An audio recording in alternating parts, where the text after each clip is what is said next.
পার্টির থেকে তারা একটু নেতা বেতা তারা খুব তারা বিজেপি করে তারা নেতা হয়ে আমার কোথায় যে আমার দোকানটা ভেঙে গেলে বলে আমি তো বাতের লেগে রাস্তা বেরিয়েছি আমি তো অন্য কোনো ব্যবসা নয় না মদের ব্যবসাও না মদের দোকান যেটা আছে এটা না ভেঙে আমার বাবা এটা ভেঙে লাগবে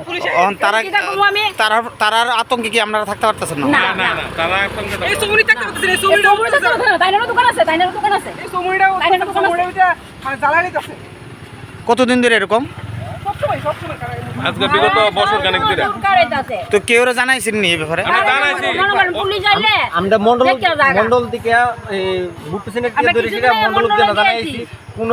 আমরার নামে মানে আমরার লাগে বিচার নাই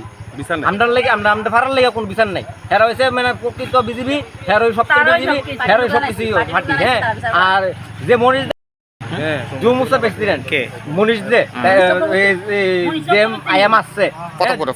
প্রথম করে যুব মোর্চার প্রেসিডেন্ট ঠিক আছে মনীষ চক্রবর্তী আর দীপ্তন হচ্ছে ওয়ার্ড অফিসে 27 নম্বর ওয়ার্ড অফিসে চাকরি করে এএমসির চাকরি করে আজকে এই গন্ডগোলটার পেছনে সব মানে পুরা হেরা ওই নেতারা সবার হাত আছে তারা এরকম করে গেলে হেরা কয়েকদিন পরে পরে এম করে কতজন পরিবার আছে যে প্রথম যে যারা নামছে হেরার কাছে মদের বোতল পাওয়া গেছে একটা খাইয়েছিরা এই মদের বোতলটা হনো আছে এটা হ্যাঁ খাইয়েছিরা আমরা উপরে এসে আক্রমণ করছে কতজন আছে? হেরা ফাঁকা